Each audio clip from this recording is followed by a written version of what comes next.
നമുക്ക് ചെമ്മീൻ കൊണ്ടിട്ട് ഒരു അടിപൊളി ഒരു കറി ഉണ്ടാക്കാം കേട്ടോ, ഒരു വെറൈറ്റി ടേസ്റ്റിൽ. അപ്പോൾ അതിന് വേണ്ടിയിട്ട് ഞാൻ ചെമ്മീൻ എടുത്തിട്ടുണ്ട്. അപ്പോൾ ചെമ്മീൻ കഴുകി വൃത്തിയാക്കിയൊക്കെ വെച്ചേക്കാണ്. അപ്പോൾ ഏകദേശം ഒരു 150 ഗ്രാം ഉണ്ടാവും എല്ലാം കഴിയുമ്പോഴത്തേക്കും. അത്രയേ ഉള്ളൂ, ഒരുപാടൊന്നും ഇല്ല കേട്ടോ. അപ്പോൾ ചെമ്മീനൊന്ന് വേവിച്ചെടുക്കണം. അപ്പോൾ അതിന് മുന്നേ ആയിട്ട് കുറച്ച് കുടംപുളി ഇട്ടിട്ടുണ്ട്, അതുപോലെ 2 പച്ചമുളക്, പിന്നെ കുറച്ച് കറിവേപ്പില. അപ്പോൾ ഇത്രയും സാധനങ്ങൾ ഇട്ടിട്ട് നമുക്ക് ഇനി ഒരു 1/2 ടീസ്പൂണോളം മഞ്ഞൾപ്പൊടി ഇടാം കേട്ടോ.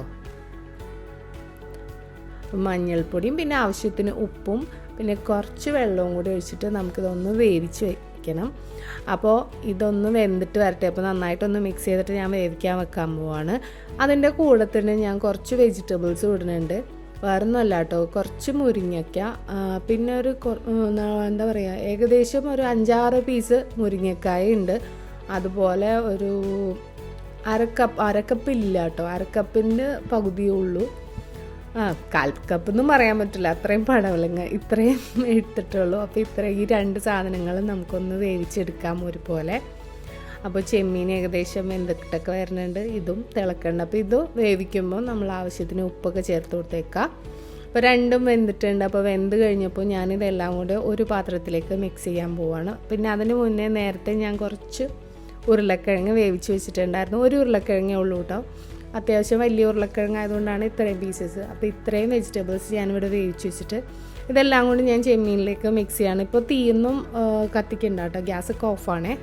അപ്പോൾ ജസ്റ്റ് ഒന്ന് ഇതിലേക്ക് ഇട്ട് കൊടുത്തു എന്ന് മാത്രമേ ഉള്ളൂ, കാരണം ഈ പാൻ എനിക്ക് വേണം. അതുകൊണ്ട് ഞാൻ ഇതെല്ലാം കൂടെ ഒരു പാത്രത്തിലേക്ക് ഇട്ട് കൊടുത്തു.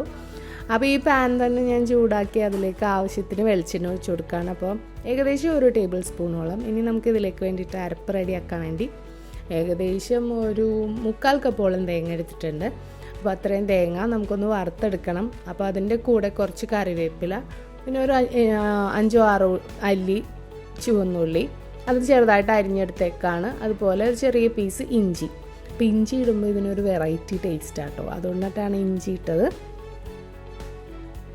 അപ്പോൾ ഇത്രയും സാധനങ്ങൾ ഇട്ടിട്ട് ഈ തേങ്ങ ഈ ബ്രൗൺ കളർ ഷെയ്ഡ് വരുന്നവരെ നന്നായിട്ടൊന്ന് വറുത്തെടുക്കുക. ഇനി നമുക്ക് പൊടികളൊക്കെ ഇടാം.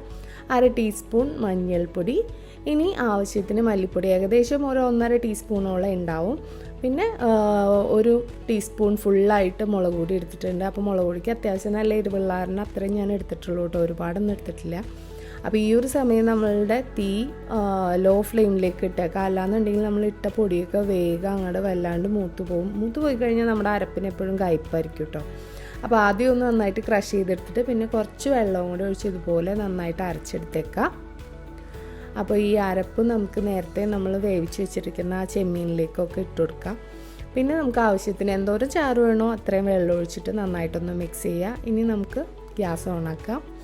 അപ്പോൾ നമ്മളുടെ കഷ്ണങ്ങളൊക്കെ ഏകദേശം വെന്തതാണ്. പിന്നെ നമ്മൾ ഈ അരപ്പിന് ആവശ്യമായിട്ടുള്ള ഉപ്പിട്ട് കൊടുക്കാം കേട്ടോ. അപ്പോൾ നേരത്തെ വെന്തിട്ടുള്ളതാണ്. ഇനി നമുക്കിതൊന്ന് തിളച്ച് കുറച്ച് നേരം ലോ ഫ്ലെയിമിൽ ഇട്ടിട്ട് ഒന്ന് കുക്ക് ചെയ്തെടുക്കണം. അപ്പോഴത്തേക്കും ഇതിൻ്റെ എണ്ണയൊക്കെ നന്നായിട്ടൊന്ന് തെളിഞ്ഞിട്ടൊക്കെ വരും. അപ്പോൾ അതുവരെ നമ്മളൊന്ന് കുക്ക് ചെയ്തെടുക്കുക. അപ്പോൾ നമ്മളുടെ ഈ അരപ്പിൻ്റെ ആ ഒരു ടേസ്റ്റൊക്കെ എല്ലാത്തിലേക്കും ഒന്ന് പിടിക്കും.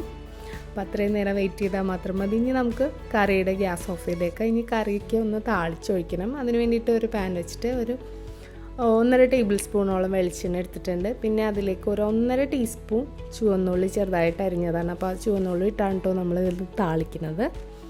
അപ്പോൾ ഇത്രയും സാധനങ്ങൾ ഇട്ടിട്ട് ചുവന്നുള്ളി നല്ല ബ്രൗൺ കളറിൽ നല്ല ഫ്രൈ ആയിട്ട് എടുക്കുക. അത് നമുക്ക് ഈ കറിയിലേക്ക് ഒഴിച്ച് കഴിഞ്ഞാൽ കറി ഇവിടെ റെഡി ആയിട്ടുണ്ട്. അപ്പോൾ ഈ കറി ഊണിനൊക്കെ നല്ല അടിപൊളി കോമ്പിനേഷനാണ്. പിന്നെ വേണമെന്നുണ്ടെങ്കിൽ പുട്ടിന് കൂട്ടാം, അപ്പത്തിന് കൂട്ടാം, അടിപൊളിയായിട്ടോ. പിന്നെ ഇഞ്ചി ഇടണോണ്ടാന്ന് തോന്നുന്ന ഒരു വെറൈറ്റി ടേസ്റ്റ് എന്താണെങ്കിൽ സൂപ്പറാണ്. നിങ്ങൾ തീർച്ചയായിട്ടും ട്രൈ ചെയ്യുക. ട്രൈ ചെയ്തിട്ട് ഫീഡ്ബാക്ക് അറിയിക്കുക. പിന്നെ ഈ കറി ഇഷ്ടമായിട്ടുണ്ടെങ്കിൽ തീർച്ചയായിട്ടും ഈ വീഡിയോ ഒന്ന് ലൈക്ക് ചെയ്യുക. പിന്നെ നിങ്ങളുടെ ഫ്രണ്ട്സിനും ഫാമിലി മെമ്പേഴ്സിനും ഒക്കെ ഒന്ന് ഷെയർ ചെയ്ത് കൊടുക്കാം. ഇതുപോലുള്ള നല്ല നല്ല വീഡിയോസായിട്ട് ഇനിയും കാണുന്നവരെ ടേക്ക് കെയർ, ബൈ.